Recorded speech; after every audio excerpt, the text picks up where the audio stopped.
Comparing times, critical and feminist theory.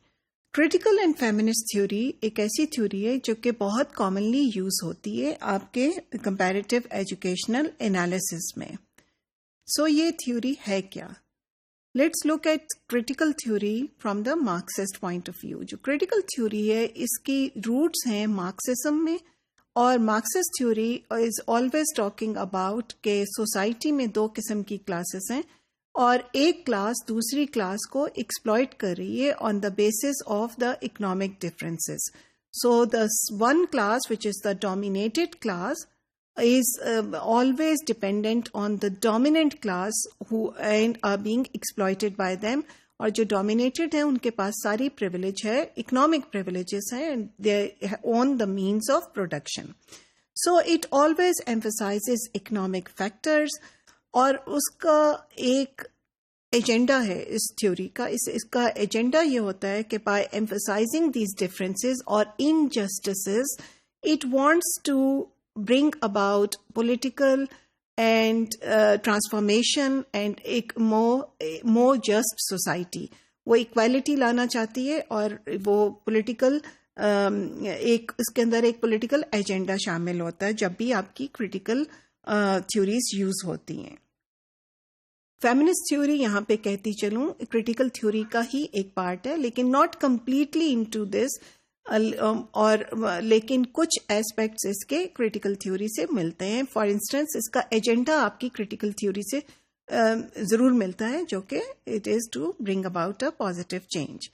So critical theory emphasize کرتی ہے social class differences in educational policy.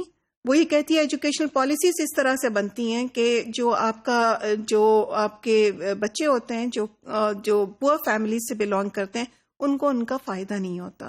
اور somehow the whole education system is designed to support people from who have the means of production یا وہ dominant لوگ ہیں.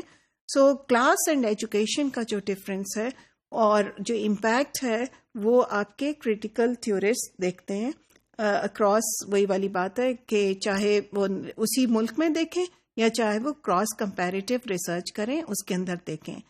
Feminist theory جو ہے وہ چیلنج کرتی ہے اس آئیڈیا کو کہ جو بھی آپ کی تھیوریز وغیرہ ہیں اور جو بھی آپ بات کرتے ہیں اس میں سم ہاؤ فیمیلز جو ہیں وہ چھپ جاتی ہیں.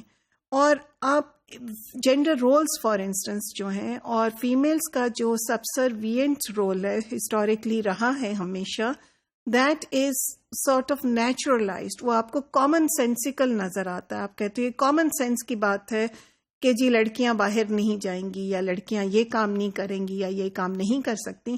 یہ سب ایک نیچرلائزڈ چیزیں ہیں.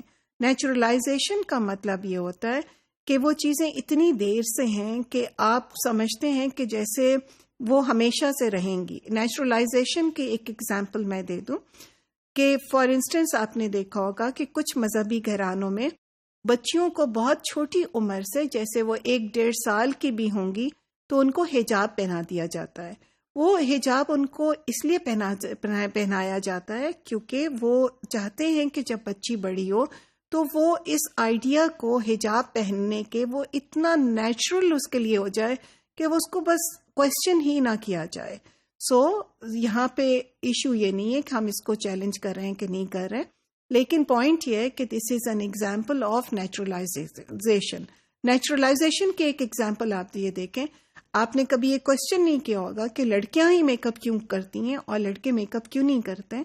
کیوں لڑکیاں اگر ان کا قد لمبا بھی ہوتا ہے تو انہوں نے ہیل پہننی ہوتی ہے یا نہیں پہننی ہوتی ہے، اور لڑکے چاہے ان کا قد چھوٹا بھی ہوتا ہے تو وہ ان کو کیوں ضرورت نہیں ہوتی ہیلز پہننے کی؟ سو آپ میری بات کا جواب دیں گے اور آپ کہیں گے ظاہر ہے نیچرل سی بات ہے، یہ تو کامن سینس کی بات ہے. تو یہی نیچرل سینس یا اسی قسم کی جو کامن سینس کی چیزیں ہوتی ہیں جو کہ ایجوکیشن میں چلی آتی ہیں اور جس کی وجہ سے لڑکیوں کو ایک ڈسکریمنیشن کا سامنا کرنا ہوتا ہے ایجوکیشنل ایکسیس میں یا ایجوکیشنل آؤٹ کمز میں یا ایجوکیشنل پروسیس میں. فیمنسٹ تھیوری جو ہوتی ہے ان چیزوں کو چیلنج کرتی ہے اور آگے لاتی آپ کے سامنے رکھتی ہے. اس کا گول جیسے کہ ہم نے ذکر کیا is to define and achieve equal political, economic, cultural and social rights for women. وہ یہ چاہتے ہیں کہ ویمن جو ہیں وہ لڑکوں کے شانہ بشانہ آپ کے آدمیوں کے کام کریں اور وہ ان کو اسی طرح کا اسٹیٹس ملے. سو آپ کی critical theory talks about class. For instance class کی ایبلٹی بیسڈ جو گروپنگ ہوتی ہے اس میں لوور کلاس کے یا غریب بچے ہی کیوں زیادہ ہوتے ہیں. So in terms of time, you can look at how across times, آپ یہ دیکھ سکتے ہیں ہسٹری میں بھی ہسٹوریکل ایک کمپیریزن کر سکتے ہیں اور کہہ سکتے ہیں کہ over the period of this time, جو بھی آپ ایک ٹائم لے لیں، اس میں کس طرح سے جو گروپنگ ہے بچوں کی وہ ہمیشہ کلاس بیسڈ رہی. ہمیشہ غریب بچے کیوں اس میں رہے ہیں یا رہے ہیں کہ نہیں رہے ہیں. آپ اس طرح کی ریسرچ آپ کے سامنے لوگوں نے کی ہے اور ویری انٹرسٹنگ ریسرچ. کچھ 10 سالوں پہ محیط ہے، کچھ لانگیٹیوڈنل انہوں نے وہ دیکھے ہوئے ہیں کہ کس طرح سے امپیکٹ پڑتا ہے. آپ یہ بھی دیکھ سکتے ہیں کہ ایک لانگیٹیوڈنل ٹائم کے حساب سے ریسرچ کر سکتے ہیں کہ یہ جو بچے ان ٹریکس میں پڑھتے ہیں یا آگے چل کے کہاں چلتے ہیں. تو یہ سب پروسیسز اوور ٹائم کی ریسرچ میں آ سکتے ہیں. You can also look at time and curriculum, how curriculum is a process, as a process کس طرح چلتا ہے، ایز اے پروڈکٹ کیسے چلتا ہے، اور کس طرح سے اس میں فار انسٹنس اگر آپ اس میں فیمنسٹ تھیوری لانا چاہیں تو آپ یہ دیکھیں گے، لوگوں لے کر آئے ہوئے ہیں ایکچولی ریسرچ اس میں ہے کہ کس طرح سے فیمیلز کو پروجیکٹ کیا جاتا ہے نا ڈفرینٹ قسم کے رولز میں. جو رول ماڈلز بچوں کو دیے جاتے ہیں وہ کس طرح سے وہ جینڈر رولز جو دیے جاتے ہیں وہ کس طرح سے کریکولم میں ریپرزینٹ ہوتے ہیں. اوور دا ٹائم اس میں چینج آیا ہے کہ نہیں آیا ہے. یہ سب کچھ آپ اس طرح critical and feminist theory use کر کے یا پھر دیکھ سکتے ہیں اور اس طرح کی ریسرچ اویلیبل ہے اور we can use this same frameworks and use it in Pakistani research. اب اس کے اوپر کریٹیک ہے ہر چیز پہ، ہر قسم کے اس پہ لوگ there is always other people, اور لوگ کہتے ہیں کہ at times when people have this kind of theory they try to over emphasize these aspects. لیکن in any case critical and feminist theory is a very commonly used perspective in comparative educational research when time is used as a unit of analysis.